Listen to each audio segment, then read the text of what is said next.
So first thing first, example 1, you're writing down 5x squared plus 10x equals 0, okay?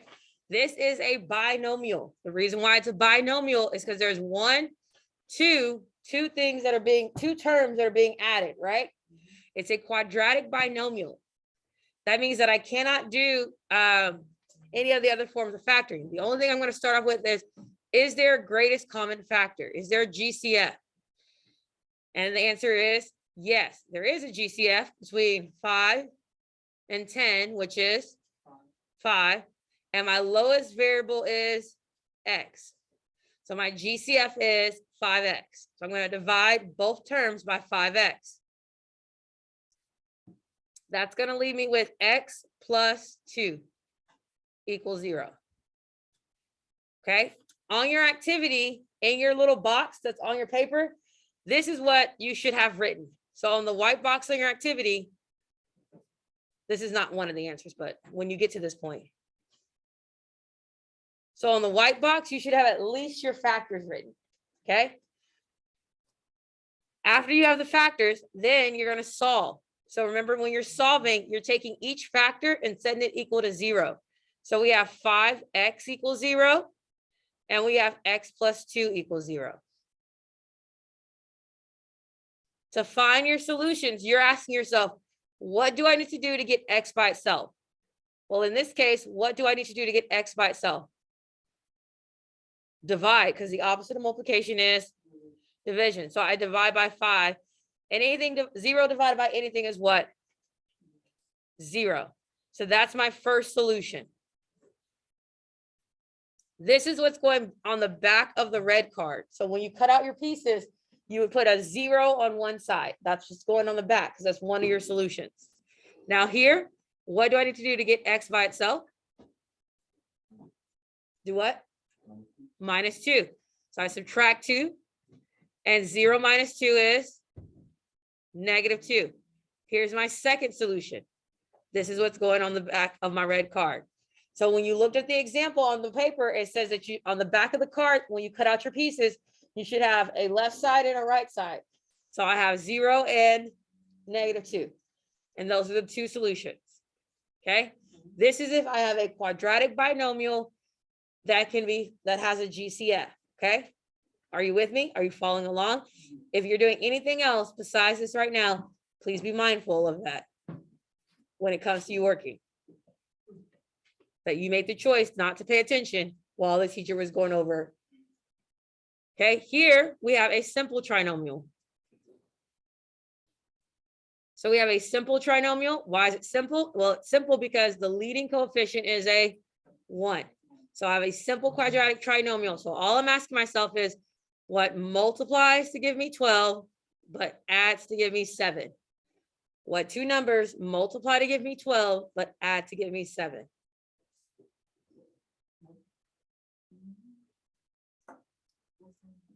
What multiplies to give me 12? So the factors are 12 are 1 and 12. There we go, 3 and 4. So 3 times 4 is 12. 3 plus 4 is 7. So therefore my factors are x plus 3 and x plus 4. Uh-oh, that's too many x's.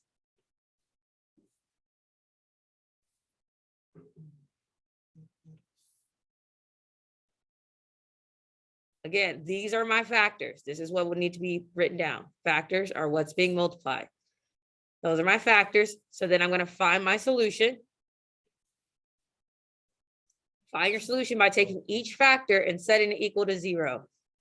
Taking each factor and setting it equal to 0. What do I need to do here to get x by itself?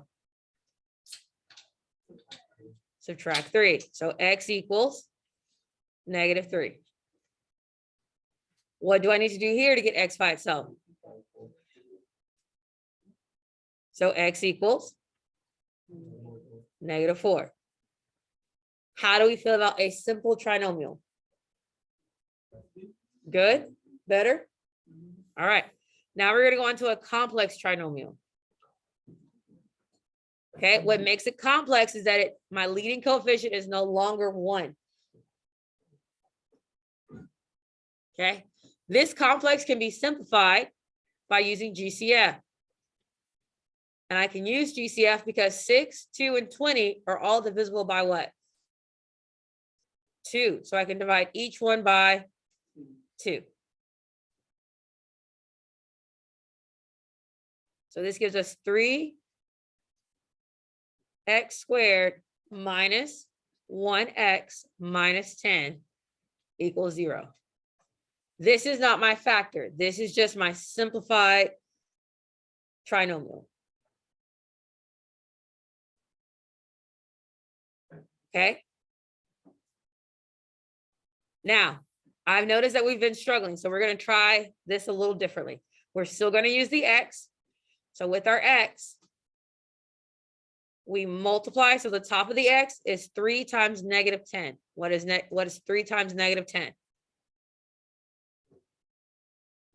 Negative 30. Your bottom is always your b value. And what is our b value?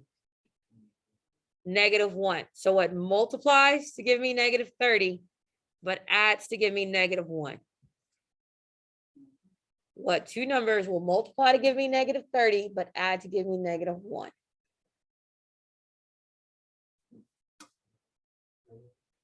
Huh? Well, guys, how about 5, 6? There we go. It'll be a negative 6 and 5.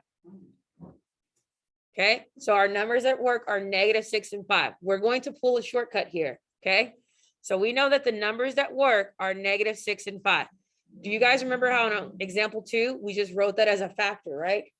We're going to do the same thing here, but we have an added step. So we're going to have x minus 6, and we're going to have x plus 5.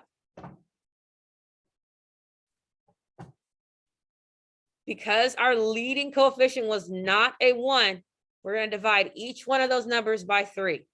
We're going to divide this by 3 and divide this by 3. And we're doing that again because was it a 1 here? No. What is 6 divided by 3? 2. So this factor is x minus 2. 5, can you divide 5 by 3? No. Since you can't divide 5 by 3, what we call this is bottoms up. We're going to move the bottom up to a coefficient. And so our factor is going to be 3x plus 5. And those are your two factors. So if the box method wasn't working for you or grouping wasn't working for you, how does this shortcut work? Huh? Is it better? Okay, and so why did we move the 3? Because could we simplify 5 over 3? No, so we moved to 3. There are our factors. So our factors are x minus 2 times 3x plus 5. So those are our factors. And remember, your solution is saying, what do you need to do to get x by itself? So on this one, what do I need to do to get x by itself?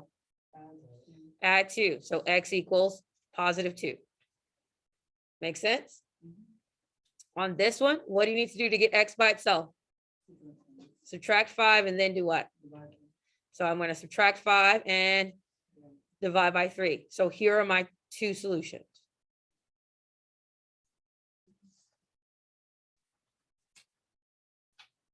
Okay, I really hope this is helping us.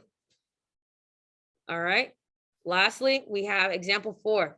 Example 4, again, is a quadratic binomial, but this is a special quadratic binomial. This is difference of 2 squares. How do I know it's difference? Because it's being subtracted. How do I know there's 2? There's 2 terms. And how do I know that they're squares? Because they're perfect squares, right? 4, x squared, and 25 are all perfect squares. When this happens, no, there isn't a GCF, but you can take the square root of both terms. What is the square root of 4x squared? 2 what? 2x. Because x squared, square root of x squared is x. What is the square root of 25? 5. And when we take the square of something, the square root of something, it produces a negative and a positive. So I have 2x minus 5, and I'll have 2x plus 5. And those are my factors.